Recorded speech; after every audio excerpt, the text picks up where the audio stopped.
Hello friends, my name is Pankaj Vaishnav and we are going to understand chapter 1 of geography subject that is resources and development. तो इस पूरे chapter में हमें क्या क्या समझना है? सबसे पहले we will understand what is a resource, what is the definition of resource and how can we classify the resource on different basis. फिर हमें समझना है कि इन रिसोर्सेस का डेवलपमेंट क्यों जरूरी है, कैसे हम इन रिसोर्सेज का डेवलपमेंट कर सकते हैं, लेकिन इनके एक्सप्लॉयटेशन की वजह से हमें कुछ प्रॉब्लम्स भी देखने को मिली है, पर्टिकुलरली एनवायरमेंटल प्रॉब्लम। और इन एनवायरमेंटल प्रॉब्लम को टैकल करने के लिए हमने कौन कौन से स्टेप्स उठाए हैं। फिर हमें समझना है कि रिसोर्स प्लानिंग क्या होता है और रिसोर्स प्लानिंग करने के अलग अलग स्टेप्स क्या है, और पर्टिकुलरली अपनी कंट्री इंडिया के लिए रिसोर्स प्लानिंग क्यों जरूरी है। फिर हमें दो इंपॉर्टेंट रिसोर्स के बारे में कुछ बेसिक बातें समझनी है, पहला लैंड रिसोर्स और एक सॉइल रिसोर्स। तो आज के सेशन में हम रिसोर्स के बारे में कुछ बेसिक बातें समझने वाले हैं कि रिसोर्स क्या होते हैं, रिसोर्स की डेफिनेशन क्या होती है और रिसोर्स को हम क्लासिफाई कैसे कर सकते हैं। तो आज के सेशन में हम जो भी चीज पढ़ेंगे, जो भी अंडरस्टैंड करेंगे, उससे अपनी कॉम्पिटेंसी क्या डेवलप होगी, हम समझ पाएंगे कि रिसोर्स और ह्यूमन बींग्स में क्या रिलेशन है, ह्यूमन बींग्स के लिए रिसोर्स क्यों नेसेसरी है और ह्यूमन बींग्स रिसोर्स को कैसे अफेक्ट करता है। तो शुरू करते हैं, सबसे पहले समझते हैं ये रिसोर्स क्या होते हैं। रिसोर्स अपने एनवायरमेंट में जो भी थिंग्स होती है, जो अपने ह्यूमंस के काम में आती है, हमारे नीड को सेटिस्फाई करती है, वो रिसोर्स कहलाती है। फॉर एग्जाम्पल वाटर, वाटर हमारे एनवायरमेंट में अवेलेबल होता है, हमें नेचर से मिलता है और हमारी नीड्स को, हमारी जरूरतों को सेटिस्फाई करता है। हमारे पीने के काम में आता है, हमारे इंडस्ट्री में काम आता है, हमारे एग्रीकल्चर में काम आता है। वाटर अलग अलग तरीके से ह्यूमन की नीड्स को सेटिस्फाई करता है। तो रिसोर्स वो सारी चीजें जो एनवायरमेंट में है, जो नेचर में है और जिनसे ह्यूमन की नीड सेटिस्फाई होती है। एक और एग्जांपल देखते हैं, सॉइल। सॉइल भी एनवायरमेंट में अवेलेबल होती है, एनवायरमेंट से हम प्राप्त करते हैं और हमारी बहुत सारी नीड्स को ये सेटिस्फाई करता है। जैसे कि हम अपना हाउस इसी लैंड सॉइल पे बनाते हैं, हम एग्रीकल्चर में जो क्रॉप्स प्रोड्यूस करते हैं वो इस सॉइल पर ही करते हैं। तो सॉइल नेचर से हमें प्राप्त होती है और ये हमारी नीड्स को सेटिस्फाई करती है। ऐसे ही अलग अलग चीजें, जैसे कि विंड हो गया, जैसे कि फॉरेस्ट या नेचुरल वेजिटेशन हो गया, जैसे कि एनिमल्स हो गए, ये सारी चीजें हमें एनवायरमेंट से ही मिल रही है और हमारी नीड्स को सेटिस्फाई कर रही है। तो what is resource? Everything available in environment which satisfy our needs. तो क्या इतनी सी ही डेफिनेशन में अपना रिसोर्स आ जाएगा? इसके साथ ही टेक्नोलॉजिकली एक्सेसिबल भी होने चाहिए रिसोर्स। इसका मतलब क्या हुआ कि एक एग्जांपल से समझिए कि कोल है, कोल हमें नेचर से मिलता है और हमारी बहुत सारी नीड्स को सेटिस्फाई करता है। कोल से हम बड़ी मात्रा में इलेक्ट्रिसिटी प्रोड्यूस करते हैं। तो कोल एक रिसोर्स हो गया।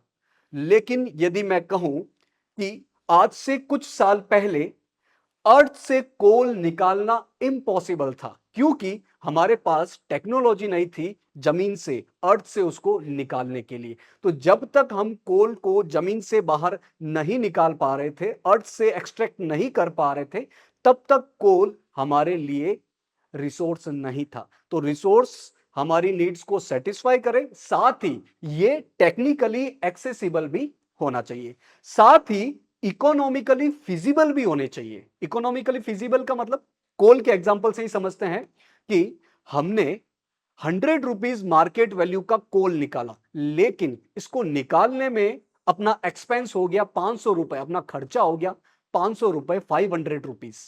तो क्या ये रिसोर्स बड़े अमाउंट में एक्सट्रैक्ट कर पाएंगे? नहीं कर पाएंगे, क्योंकि ये हमें कॉस्टली लग रहा है, हमारी नीड से ज्यादा एक्सपेंस लग रहा है। तो रिसोर्स एनवायरनमेंट में अवेलेबल वो सारे चीजें, वो सारे थिंग्स जो हमारी नीड्स को सेटिस्फाई करे, जो टेक्निकली एक्सेसिबल हो, जो इकोनॉमिकली फिजिबल हो और साथ ही ये कल्चरली एक्सेप्टेबल भी होनी चाहिए, मतलब सोसाइटी में इनका एक्सेप्टेंस होना चाहिए। कहने का मतलब कि सोसाइटी को कोई हार्म ना करे, सोसाइटी को कोई नुकसान ना पहुंचाए। जैसे कि एटम बम, एटम बम भी हमने कोई नेचुरल रिसोर्स से ही बनाया है, टेक्नोलॉजी की हेल्प से बनाया है। इकोनॉमिकली हो सकता है फिजिबल ना हो, लेकिन ये सोसाइटी को बड़ी तौर पर हार्म पहुंचाता है, तो इसको हम रिसोर्स नहीं कह पाएंगे। तो रिसोर्स हम किसे कहेंगे? क्या होगी डेफिनेशन रिसोर्स की? Everything available in environment which can satisfy our needs, humans needs, which are technologically accessible, which are economically feasible, and which are culturally acceptable. So what are resource? Everything available in our environment which can satisfy our needs, which are technically accessible, which are economically feasible and which are culturally acceptable. ये 4 points आएंगे जब हम resource की definition की बात करेंगे। बात करते हैं इंटरडिपेंडेंस की, कि कैसे नेचर, टेक्नोलॉजी और इंस्टीट्यूशन ये इंटरडिपेंडेंट है एक दूसरे पे, और बीच में आ जाता है ह्यूमन। कैसे, इसको समझते हैं। ह्यूमंस जो होते हैं वो नेचर के साथ वर्क करते हैं। एग्जाम्पल से समझिए कि कोल नेचुरल रिसोर्स है, नेचर से ही मिल रहा है, तो इसको नेचर का एक पार्ट मान सकते हैं। तो हम ह्यूमंस नेचर के साथ वर्क करते हैं इस कोल को निकालने के लिए। और कैसे निकालेंगे, कैसे एक्सट्रैक्ट करेंगे? टेक्नोलॉजी से, अलग अलग मशीनरी का हेल्प लेके। और यदि आपको कोल एक बड़े अमाउंट में निकालना है तो हमें बहुत सारे इंस्टीट्यूशंस भी बनाने पड़ेंगे, बहुत सारे कंपनीज भी बनानी पड़ेगी। तो ह्यूमंस नेचर के साथ वर्क करता है, नेचर के साथ क्रिया करता है। कैसे करेगा? टेक्नोलॉजी की हेल्प से। और अपने इकोनॉमिक डेवलपमेंट को फास्ट करने के लिए हमें इंस्टीट्यूशन बनाने पड़ते हैं। इन सब के सेंटर में कौन है? ह्यूमन बींग्स है। तो human beings interact with nature, work with nature through technology and create institution to accelerate their economic development. तो हम यानी कि ह्यूमंस नेचर के साथ इंटरेक्ट करते हैं। कैसे? टेक्नोलॉजी की हेल्प से। और हम इंस्टीट्यूशन बनाते हैं ताकि हम तेजी से इकोनॉमिक डेवलपमेंट कर सके। लेकिन हमें एक बात ध्यान रखने की है, नोट करने की है, कि ये रिसोर्स जो है वो नेचर से हम प्राप्त तो करते हैं, लेकिन ये नेचर का फ्री गिफ्ट नहीं है, हमें फ्री में नहीं मिलते हैं। इसे 2 पॉइंट से समझिए इस पहले पॉइंट को, कि फ्री गिफ्ट का मतलब क्या हो गया? कि नेचर से हमें रिसोर्स लेने के लिए खर्चा करना पड़ेगा, एक्सपेंस करना पड़ेगा, तभी हम रिसोर्स को प्राप्त कर पाएंगे। और साथ ही यदि आपने रिसोर्स का एक्सप्लॉइट किया तो नेचर अलग अलग तरीके से ह्यूमंस को अफेक्ट करता है। बेसिकली आप ऐसे समझ सकते हो कि पॉल्यूशन भी बड़ी मात्रा में हो जाएगा। तो resource are not free gifts of nature. जब तक ह्यूमन कोई एक्टिविटीज नहीं करेगा तब तक हमें रिसोर्स भी नहीं मिल पाएंगे। तो resource are a function of human activities. साथ ही एक चीज और ध्यान रखनी है कि ह्यूमन बींग्स खुद एक रिसोर्स है, हम खुद एक रिसोर्स है, हम भी तो नेचर का ही पार्ट है। और साथ ही हम खुद एक रिसोर्स होते हुए भी दूसरे रिसोर्स को प्राप्त करते हैं। तो हम खुद एक रिसोर्स है और दूसरे रिसोर्स को हम प्राप्त भी करते हैं। तो human beings themselves are essential components of resource. हम रिसोर्स है, हम रिसोर्स का कंपोनेंट्स है, और हम ट्रांसफॉर्म करते हैं मटेरियल्स को।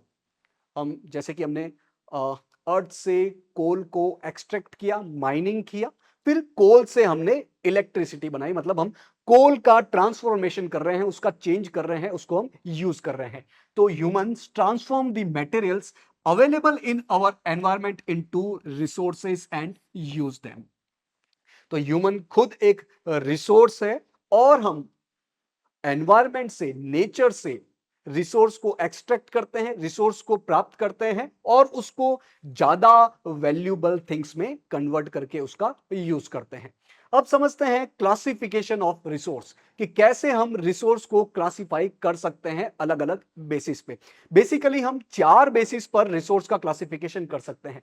पहला बेसिस है on the basis of origin, मतलब वो रिसोर्स कैसे बना, उसका ओरिजिन कैसे हुआ। दूसरा है on the basis of exhaustibility, मतलब क्या वो एग्जॉस्ट हो जाएंगे या लगातार हम उनका यूज कर पाएंगे। तीसरा बेसिस है on the basis of ownership, मतलब उस रिसोर्स का ओनर कौन है, मालिक कौन है।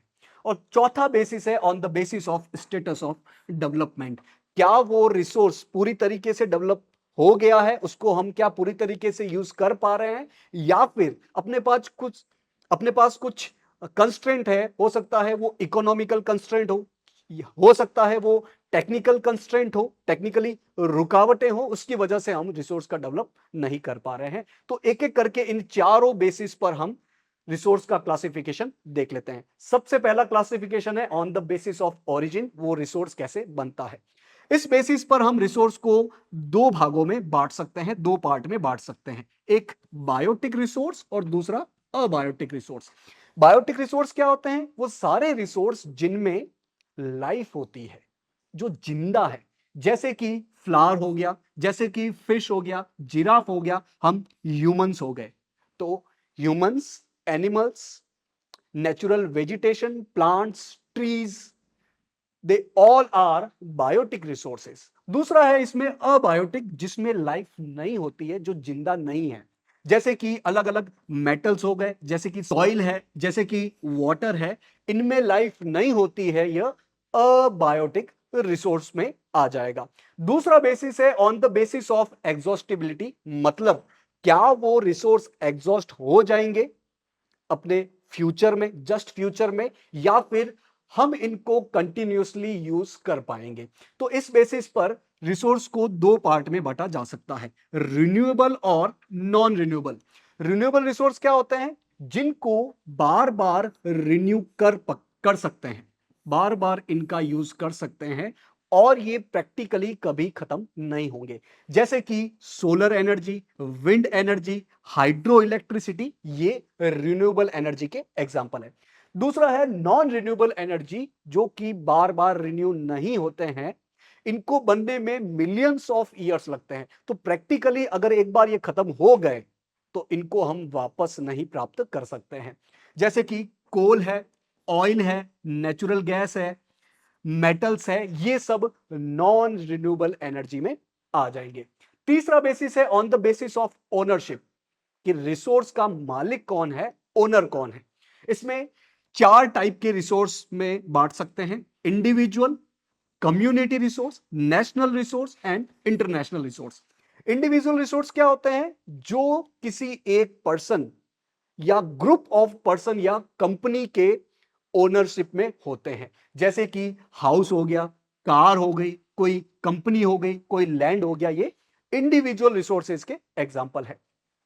दूसरा इसमें कम्युनिटी रिसोर्स, वो सारे रिसोर्स जो कि पूरी कम्युनिटी आराम से यूज कर सकती है, पूरे कम्युनिटी के ओनरशिप में होते हैं, जैसे कि अपने आसपास का कोई पार्क होता है, पार्क को सभी लोग, कम्युनिटी के सभी लोग यूज कर सकते हैं, वहां पर खेल सकते हैं, कोई भी गेम खेल सकते हैं, कोई भी एक्टिविटी कर सकते हैं। तो ऐसे रिसोर्स जो कि पूरे कम्युनिटी के ओनरशिप में होते हैं, वो कम्युनिटी रिसोर्स कहलाते हैं। तीसरा है नेशनल रिसोर्स। नेशनल रिसोर्स मतलब जिन रिसोर्स का ओनरशिप कंट्री के हाथ में होता है, जैसे कि नेचुरल वेजिटेशन यानी कि फॉरेस्ट हो गया, जैसे कि एनिमल्स हो गए, रिवर्स हो गए, माउंटेन्स हो गए।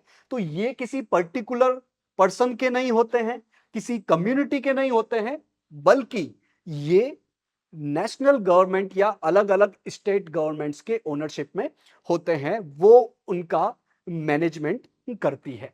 तो वो रिसोर्स जिनका ओनरशिप पूरे नेशन के हाथ में होता है, या यूं कह सकते हैं कि अलग अलग गवर्नमेंट्स के हाथ में होता है, वो नेशनल रिसोर्स में आ जाते हैं। चौथा है इंटरनेशनल रिसोर्सेस। इंटरनेशनल रिसोर्स मतलब वो रिसोर्स जो किसी पर्टिकुलर कंट्री के नहीं है, जिन रिसोर्स पे पूरी इंटरनेशनल कम्युनिटी का ओनरशिप होती है, जैसे कि ओपन सी में बड़े बड़े जो ओशंस होते हैं उनमें जो मिनरल्स मिलते हैं वो इंटरनेशनल रिसोर्स में आएंगे। जैसे कि सन हो गया, सन किसी एक कंट्री का नहीं है, ये पूरे वर्ल्ड का है, तो ये इंटरनेशनल रिसोर्स में आ जाएगा। चौथा बेसिस है on the basis of status of development, मतलब उस रिसोर्स का कितना डेवलपमेंट हुआ है। इसमें हम रिसोर्स को चार पार्ट में बांट सकते हैं। पहला पोटेंशियल रिसोर्स, दूसरा डेवलप्ड रिसोर्स, तीसरा स्टॉक रिसोर्स और fourth is reserves. Potential resource क्या होते हैं? पोटेंशियल रिसोर्स एग्जांपल से आप समझिए, गुजरात एंड राजस्थान, ये दो स्टेट्स में सोलर एनर्जी और विंड एनर्जी का बहुत ज्यादा पोटेंशियल है, लेकिन सोलर एनर्जी और विंड एनर्जी का जो इनिशियल कॉस्ट है वो बहुत ज्यादा है, ये बहुत कॉस्टली पड़ता है। तो हम जानते हैं कि हम सोलर एनर्जी, विंड एनर्जी कैसे प्राप्त कर सकते हैं, लेकिन इनका इनिशियल कॉस्ट ज्यादा होने की वजह से, यानी कि फाइनेंशियल कंस्ट्रेंट की वजह से इसको हम फुली यूज नहीं कर पा रहे हैं। तो ऐसे रिसोर्सेज को बोला जाता है पोटेंशियल रिसोर्सेज। सेकंड है डेवलप्ड रिसोर्स, ऐसे रिसोर्स जिसका सर्वे हो चुका है, जिसकी क्वांटिटी हमें मालूम है, जिसकी क्वालिटी हमें मालूम है और हम इसको एक बड़े लेवल पर यूज कर पा रहे हैं, ये डेवलप्ड रिसोर्स में आ जाएगा। जैसे कि कोल हो गया, ऑयल हो गया, नेचुरल गैस हो गया, ये डेवलप्ड रिसोर्स में आ जाएंगे। Third is stock resource, example से समझिए इसको। जैसे कि वाटर है, वाटर का केमिकल फॉर्मूला हमें मालूम है H2O, इसमें हाइड्रोजन और ऑक्सीजन दोनों होता है। तो यदि अपने पास कोई टेक्नोलॉजी हो कि हम ऑक्सीजन को वाटर से अलग कर सके और हाइड्रोजन को वाटर से अलग कर सके, तो हमारे लिए बहुत ज्यादा यूजफुल चीज हो जाएगी। वाटर तो अपने आप में यूजफुल चीज है, लेकिन इसके ये जो कॉन्स्टिट्यूएंट है ये भी अलग अलग यूजफुल हो जाएंगे। ऑक्सीजन से हम रेस्पिरेशन करते हैं, ऑक्सीजन के बिना हम जिंदा नहीं रह सकते। और दूसरी तरफ जो हाइड्रोजन है, हाइड्रोजन एक बहुत इंपॉर्टेंट फ्यूल है, लेकिन वाटर से इन दोनों को अलग करना प्रेजेंट में टेक्निकली पॉसिबल नहीं हो पा रहा है। साइंटिस्ट इसके लिए रिसर्च कर रहे हैं, रिसर्च प्रोग्रेस में है, लेकिन प्रेजेंट में हम इसको बड़े तौर पर एक्सट्रैक्ट नहीं कर पा रहे हैं, दोनों को अलग अलग नहीं कर पा रहे हैं। तो ऐसे रिसोर्स जिसमें हमें मालूम है कि हम अलग अलग चीजों का यूज कर पाएंगे, लेकिन टेक्निकली कंस्ट्रेंट की वजह से हम इनका यूज नहीं कर पा रहे हैं, वो स्टॉक रिसोर्स में आ जाएगा। Fourth is reserves. रिजर्व्स वो रिसोर्स होते हैं जिनको हमने फ्यूचर के लिए बचा के रखा है, हम इनका यूज जानते हैं, टेक्निकली कोई कंस्ट्रेंट नहीं है, फाइनेंशियली कोई कंस्ट्रेंट नहीं है, लेकिन हमने फ्यूचर के लिए इनको बचा कर रखा है। जैसे कि हाइड्रो इलेक्ट्रिसिटी, अपने रिवर्स के पानी को हम हाइड्रो इलेक्ट्रिसिटी के माध्यम से बड़ी मात्रा में इलेक्ट्रिसिटी में कन्वर्ट कर सकते हैं। तो ये हमने देखा क्लासिफिकेशन ऑफ रिसोर्स। इसी क्लासिफिकेशन को एक माइंड मैप के माध्यम से दोबारा रिवाइज कर लेते हैं। तो रिसोर्स टू टाइप्स के हम बड़े बड़े देख सकते हैं, नेचुरल रिसोर्स जो हमें नेचर से मिलते हैं, और ह्यूमन रिसोर्स जिसका प्रोडक्शन मेनली ह्यूमन करता है, और इसमें बेसिकली नेचुरल रिसोर्स का ही यूज होता है। नेचुरल रिसोर्स में दो पार्ट, रिन्यूएबल और नॉन रिन्यूएबल। रिन्यूएबल जिसे रिन्यू किया जा सकता है, नॉन रिन्यूएबल जिसे रिन्यू नहीं किया जा सकता है, एक बार एग्जॉस्ट हो गए तो ये खत्म हो जाएंगे। रिन्यूएबल में भी दो पार्ट है, कंटिन्यूस और फ्लो रिसोर्स, और दूसरा बायोलॉजिकल रिसोर्स। कंटिन्यूस और फ्लो जैसे कि विंड वाटर है, ये कंटिन्यूअसली चलते हैं, ये फ्लो रूप से चलते हैं। और बायोलॉजिकल जिनमें आता है natural vegetation, trees, plants and wild life, different different animals. इसमें नॉन रिन्यूएबल में आ जाएगा recyclable and non recyclable. Recyclable मतलब जिनको हम बार बार रिसाइकल कर सकते हैं, जैसे कि आयरन। अपने घर में आयरन या स्टील की चेयर होती है, जब बहुत ईयर्स तक इसका यूज करने के बाद ये किसी काम की नहीं रह जाती है, तब हम रद्दी वाले को दे देते हैं, जो कि आगे जाकर इसका रिसाइकल करके कुछ और प्रोडक्ट बनाते हैं। तो जो मेटल्स होते हैं वो रिसाइक्लेबल रिसोर्स होते हैं, जो कि नॉन रिन्यूएबल नेचुरल रिसोर्स में आ जाते हैं। इसी में दूसरा है नॉन रिसाइक्लेबल, मतलब इनको हम रिसाइकल भी नहीं कर सकते हैं। जैसे कि अलग अलग फॉसिल फ्यूल्स हैं, मतलब जो फॉसिल से मिलता है, कोल हो गया, जैसे कि नेचुरल गैस हो गया, जैसे कि ऑयल हो गया, ये एक बार खत्म हो गया तो इसको हम रिसाइकल भी नहीं कर पाएंगे। दूसरा इसमें पार्ट है ह्यूमन रिसोर्स। ह्यूमन रिसोर्स में दो पार्ट आ जाएंगे, structure and institution, and second is quantity and quality. Structure and institution, अलग अलग रोड हो गए, अलग अलग स्कूल्स, हॉस्पिटल्स, रेलवे, ये स्ट्रक्चर एंड इंस्टीट्यूशन है जो कि ह्यूमंस ने बनाया है नेचुरल रिसोर्स का यूज करके। इसी में दूसरा है क्वांटिटी एंड क्वालिटी। किसी रिसोर्स की हम कितनी क्वांटिटी में प्रोडक्शन करेंगे और साथ ही कौन सी क्वालिटी होगी, ये भी ह्यूमन ही तय करता है। और साथ ही ह्यूमन खुद एक रिसोर्स है। इस रिसोर्स का डेवलपमेंट मेनली एजुकेशन और हेल्थ केयर के माध्यम से किया जा सकता है। तो आज के सेशन में अपना लर्निंग आउटकम क्या रहता है? हमने समझा कि रिसोर्स की डेफिनेशन क्या होती है और रिसोर्स का क्लासिफिकेशन हम अलग अलग बेसिस पर कैसे कर सकते हैं। अब कुछ क्वेश्चन के माध्यम से आज की क्लास में हमने जो भी समझा है उसको टेस्ट कर लेते हैं। First question is which of the following statement is true. Question पूछ रहा है कि गिवन स्टेटमेंट्स में से कौन सा ट्रू है। A is abiotic resource are those resources which have life such as human beings, flora and fauna. First statement कह रहा है कि अबायोटिक रिसोर्स वो रिसोर्स होते हैं जिनमें लाइफ होती है, जैसे कि ह्यूमन बींग्स, फ्लोरा एंड फोना। क्या ये स्टेटमेंट ट्रू है? नहीं, ये उल्टा बोल रहा है, इसको हम कैंसिल कर देते हैं। B statement, biotic resource are composed of non living things like rocks, metals etcetera. Second statement कह रहा है कि बायोटिक रिसोर्स वो होते हैं जो कि नॉन लिविंग थिंग से बनते हैं। एग्जाम्पल भी दे दिया इन्होंने, रॉक्स, मेटल्स एक्सेट्रा।